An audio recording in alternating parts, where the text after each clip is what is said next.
जिनके पल्ले में नीतीश कुमार जी हैं और नीतीश कुमार के सह पर ही लोग आगे बढ़ करके इस तरह से लॉ एंड ऑर्डर बिहार को बिगाड़ रहे हैं। तो इसीलिए हम कल भी बोले हैं पटना गया में कि अब बहुत स्थिति आगे न बिगड़े, इससे अच्छा होगा कि यहाँ पर राष्ट्रपति शासन लागू करें। नमस्कार, आप देख रहे हैं न्यूज़ फॉर नेशन और मैं स्वाति पांडे आपके साथ। अरे नीतीश जी, जब आपसे बिहार संभल ही नहीं रहा है, जब आपसे बिहार में कंट्रोल ही नहीं हो रहा है, तो आप छोड़ दीजिए ना और बिहार में राष्ट्रपति शासन लागू करवा दीजिए। कुछ इस तरह से बिहार के पूर्व मुख्यमंत्री और हम के सुप्रीमो जीतन राम मांझी ने सीएम नीतीश कुमार के ऊपर जोरदार हमला बोला है। बता दें कि एक बार फिर से जीतन राम मांझी ने बिहार में राष्ट्रपति शासन लागू करने की मांग कर दी है। उन्होंने कहा है कि बिहार में जिस तरह से आपराधिक घटनाएं बढ़ रही हैं, जिस तरह से बिहार में पुलिस प्रशासन और बिहार के मुखिया यानी मुख्यमंत्री नीतीश कुमार ने अपराधियों के सामने घुटने टेक दिए हैं, उन्हें बिहार में राष्ट्रपति शासन लागू करवा देना चाहिए और नीतीश कुमार को अपनी गद्दी और अपना बिहार के मुख्यमंत्री पद जो है वो छोड़ देना चाहिए। क्या कुछ कह रहे जीतन राम मांझी, किस तरह से उन्होंने सीएम नीतीश कुमार के ऊपर जोरदार हमला बोला है, उनकी तमाम बातों को सुनवाते हैं। नीतीश जी की सरकार लोग कुछ सॉलिड काम नहीं कर रहे हैं, सिर्फ जुमलेबाजी कर रहे हैं। देखा जाएगा, हार्ड एक्शन लिया जाएगा और कल्प्रिट को नहीं छोड़ा जाएगा, तो ये कहने से नहीं होता है। और यही कारण है कि जो अपराधी हैं उनका मनोबल बढ़ रहा है। और हद तो ये हो गया कि बताइए, एक भाई की हत्या के बाद एक भाई गवाह बनता है और वो भाई पत्रकार है और वो गवाही न दे, इसके लिए उसको गोली मार दी जाती है। ये तो हद न हो गया। तो इसी पर हम जोड़ करके कहा है कि आजकल शेड्यूल कास्ट एट्रोसिटी एक्ट का कन्विक्शन रेट बिहार में बहुत पुअर है।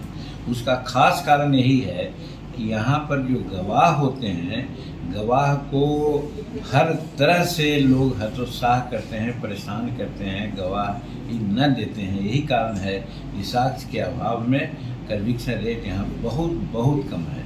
तो वही बात वहाँ पर। दूसरी बात, दरोगा गए हैं, दरोगा को भी गोली मारी जा रही है। पुलिस बल जहाँ जा रहे हैं उनको ये हो रहा है, हत्याएं हो रही है, बलात्कार हो रहा है, लैंड ग्रैबिंग हो रहा है। तो ये सब क्या है? और सबसे बड़ी बात है, आई ओपनिंग बात है, जिसको कि लोग नहीं कहेगा लेकिन हम कहते हैं कि अनिल यादव यहाँ के बीकर सेक्शन के आईजी नहीं हैं। अब वो नहीं है।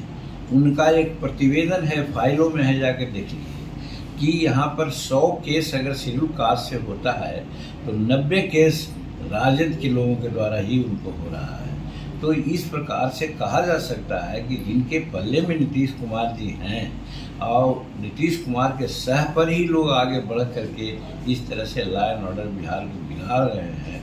तो इसीलिए हम कल भी बोले हैं पटना गया में कि अब बहुत स्थिति आगे न बिगड़े, इससे अच्छा होगा कि यहाँ पर राष्ट्रपति शासन लागू करें, तब यहाँ की स्थिति ठीक हो सकती है। वरना स्थिति यहाँ कंट्रोल से बाहर है। नीतीश जी उनका जो आओ है वो खत्म हो गया है। सर, हम आए हैं किसी भी पार्टी में तो मेरा कहीं कोई शक नहीं रहता है। अमित शाह जी से बात हुई है कि मांझी जी आप काम कीजिए, ये पत्थर का लकीर मैं खींचता हूँ, आपको मैं सम्मानित करूँगा। इससे ज़्यादा अब क्या है?